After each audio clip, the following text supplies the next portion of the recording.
You have lived your entire life with the sense that you are waiting, not for a person or an event, but for a version of reality that matches what you can see in your mind.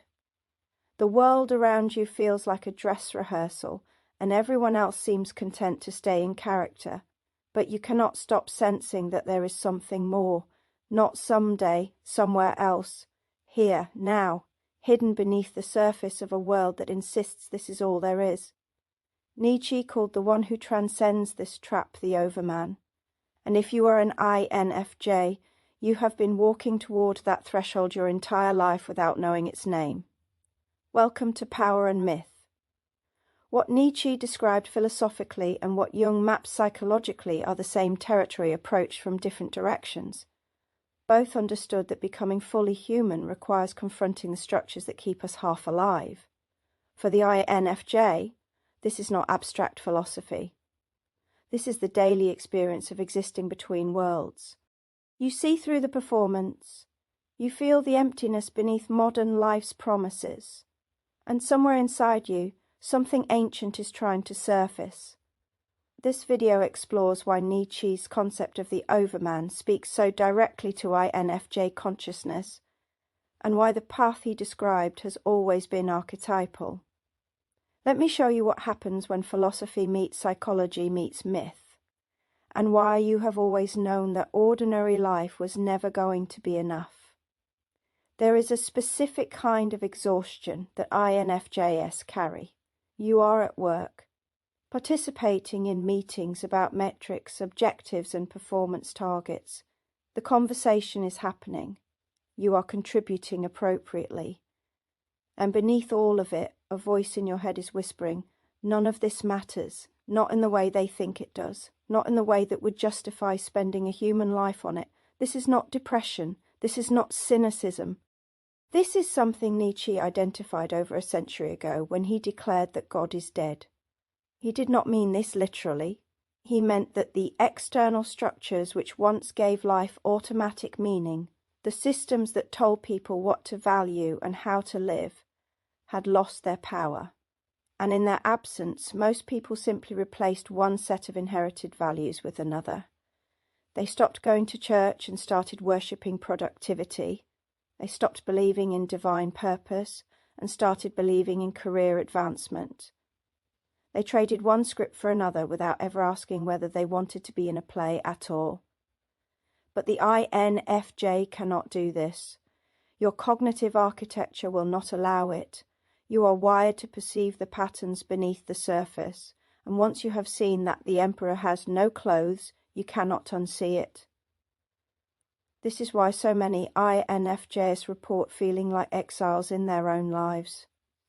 You are not rejecting meaning, you are rejecting inherited meaning, and that makes all the difference. Nietzsche's solution was the Overman, the one who creates their own values rather than inheriting them, the one who says yes to life so completely that they would choose to live it again and again, eternally, exactly as it was. This is not self-help, dressed in German philosophy. This is something far more demanding. The Overman does not transcend suffering or struggle.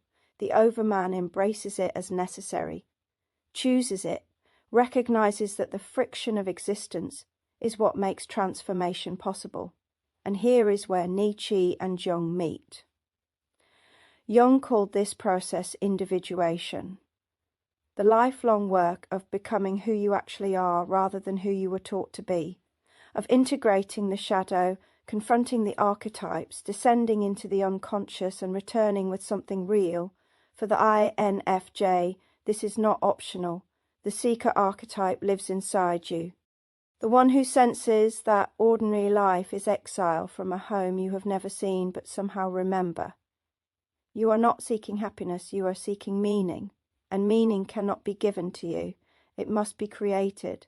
Most people fear this freedom. Nietzsche knew it. Jung knew it.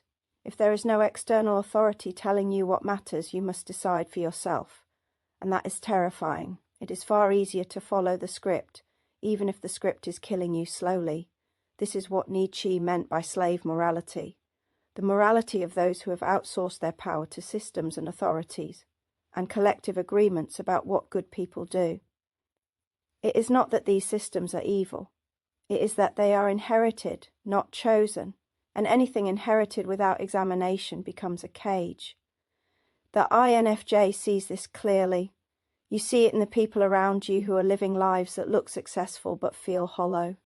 You see it in yourself when you catch yourself performing values you do not actually hold because the alternative is too lonely.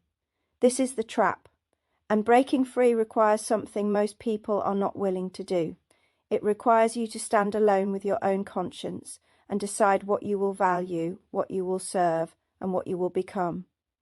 Not based on what your family taught you, or what your culture rewards, or what your trauma convinced you was necessary for survival, based on what is true, for you, in the deepest part of yourself that has no interest in applause. The shadow side of this for INFJs is the perpetual self-overcoming that never arrives at self-acceptance. Nietzsche spoke of self-overcoming as the essence of life itself, the drive to become more than you are. And the INFJ hears this and thinks, yes, finally, someone understands. But there is a trap hidden in this understanding. If you are always overcoming yourself, you are never yourself. If you are constantly striving toward the next version, you are never present in this one. The seeker can become addicted to seeking. The hermit can disappear so far into their own transformation that they forget they are also allowed to exist. This is where many INFJs get stuck, treating their own consciousness as a project that will someday be finished, waiting to become the person who is finally enough. But the Overman is not a destination, it is a practice, a way of being that says yes to what is, whilst also becoming what is possible. And that requires something the INFJ often struggles with. It requires you to stop waiting for the world to be ready for you and start living as though you are already the person you have been trying to become. Nietzsche introduced a thought experiment he called eternal return. It works like this. Imagine that you will live your exact life again and again, infinitely, with nothing changed. Every joy, every suffering, every moment of boredom and ecstasy and despair repeated forever in the exact same sequence. Now ask yourself, would you say yes to that? Would you choose it? This is not a question about whether your life has been pleasant. It is a question about whether you have truly lived it, whether you have made it yours rather than simply enduring what happened to you.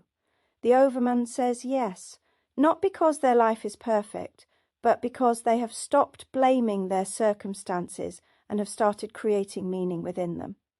They've transformed their suffering into something they would choose again, because it made them who they are. For the INFJ, this is the ultimate test. Your life has likely been marked by profound loneliness, by misunderstanding, by the exhausting work of translation between your inner world and the outer one. The question eternal return asks is this: would you choose it again? Can you say yes to the very experiences that made you feel most alienated? Can you see them not as evidence that you are broken, but as the necessary friction that made you who you are? This is not about forcing yourself to be grateful for suffering. It is about recognizing that suffering you did not choose still shaped you into someone who perceives things most people cannot see, and that perception is not curse, it is an inheritance. Here is what most people miss about Nietzsche. He was not advocating for cruelty or domination, or transcending your humanity into some kind of cold superiority. He was advocating for aliveness, for saying yes to existence with such totality that you stop holding yourself back from fear of what others will think. The Overman is not superhuman. The Overman is fully human. Most people are half alive, following scripts, numbing themselves, performing personhood. The Overman is the one who stops performing and starts living. And the INFJ is uniquely positioned to understand this, because you have always known what it feels like to perform. The shapeshifter archetype lives in you, the one who wears many faces, not from deception, but from the exhausting work of translating between worlds. But there is a difference between shape-shifting as survival and shape-shifting as service. One makes you disappear, the other allows you to remain yourself whilst helping others see what they cannot yet perceive. And knowing the difference requires you to have a self that is solid enough to shapeshift from, rather than dissolving into whoever the room needs you to be. Ancient wisdom and Nietzsche's philosophy are not opposed. They are describing the same process from different angles. The ancient mystery traditions, the initiatory paths, the shamanic descents, they all understood that becoming fully human requires dying to who you thought you were. It requires a descent into the underworld of your own psyche and an emergence transformed. Jung studied these patterns across cultures and time and called them archetypes, shared psychological structures that exist in the collective unconscious, the hero's journey, the death and rebirth, the wounded healer who transforms their pain into medicine for others. These are not metaphors, they are maps of the process by which consciousness evolves. And the INFJ walks this territory naturally. Your introverted intuition connects you to the archetypal realm, whether you have language for it or not. You perceive patterns that transcend individual experience. You sense the mythic dimension beneath the mundane. This is not mysticism, this is Jungian psychology describing how certain cognitive architectures process reality. And what the ancients understood through ritual and symbol, Nietzsche understood through philosophy, and Jung understood through psychology, you understand through direct experience. You have always known that life is more than what it appears to be on the surface. You have always sensed that you are participating in something larger than your individual story. The question is whether you will step into that consciously or continue waiting for permission. The INFJ, as Overman, is both natural and dangerous. Natural because you are already oriented toward meaning-making, toward depth, toward transformation. You are not interested in surface-level existence. You have been doing the work of self-overcoming since you were old enough to notice that you did not fit the world you were born into, but dangerous because the INFJ can also become trapped in perpetual becoming, never arriving and never allowing yourself to simply be. The Overman is not someone who has transcended humanity.